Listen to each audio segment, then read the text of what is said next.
त्यावरती निलंबनाची कारवाई होणार.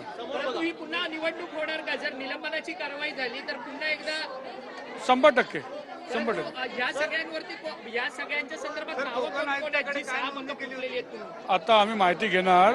आज गर्दी होती, फुल हाऊस भरलेला आणि फेटेमध्ये कोण काय समजला नाही आम्हाला. आत्ता मी पत्रक व्यवहार करणार आहे नगर सचिवला आणि ते माहिती घेणार आहे कोण कोणा कोटी टाकलं. तुम्हाला मदत केली आहे का या सगळ्या महापौरपदाच्या निवडणुकीमध्ये? शिवसेनेने मदत नाही केली का? कारण की तुमच्या उमेदवाराला फक्त 16 मतं पडलेली आहेत. नाही, शिवसेना ॲक्च्युली त्यांचा अलग गट होता, अपक्ष आणि त्यांचा गट होता. तो त्या हिशोबाने समाजवादी पार्टी, कोणार्क विकास मंच, शिवसेना आणि भिवंडी विकास असं त्यांची गट होती. म्हणून त्यांच्या गटचे त्यांना भेटला, आमच्या गटचा आम्हाला भेटला. तुमचा जो पक्ष किंवा तुमचा जो नैसर्गिक भागीदार आहे म्हणजे शिवसेना, याला जर तुम्ही सोबत घेतलं असतं तर त्याच्याबरोबर आज तुमचा महापौर बसला असता भाजपचा, पण तुम्ही असं केलं नाही. आम्ही केलं काय नाही, आमच्या लोकांचा बातचीत चालू होता, मीटिंग झाली. त्यामध्ये पहिले आम्हाला सांगितलं होता तुम्ही महापौर पद करा.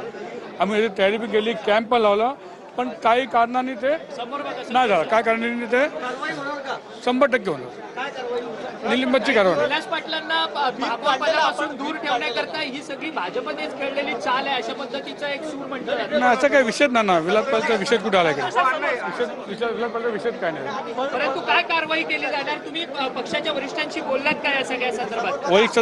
वरिष्ठ बोललो, पण वरिष्ठांचा फोन पण आला.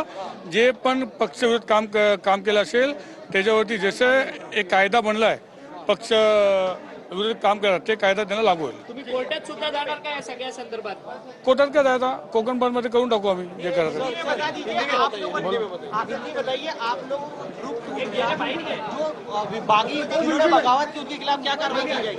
नहीं, जो भी जो एक्ट है महापालिका एक्ट और कोकण मॉल जो भी एक्ट बना है, जो पार्टी भी विरोध करेगा उसके ऊपर हम लोग कार्रवाई करेंगे.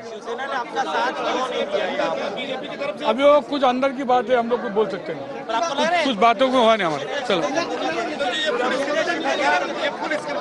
नहीं, स्किप कैसे देगा? नहीं, स्किप कैसे देगा?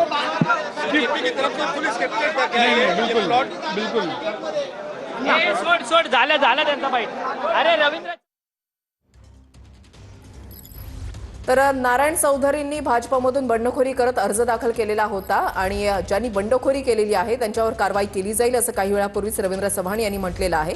नारायण चौधरीने सांगितलेलं होतं की आपण बंडखोरी करणार नाही, मात्र ही बंडखोरी झाली आणि ज्यांनी पक्षाच्या व्हीप विरोधात काम केलेलं आहे त्यांच्यावर कारवाई केली जाणार असं रवींद्र चव्हाण यांनी स्पष्ट केलेलं आहे.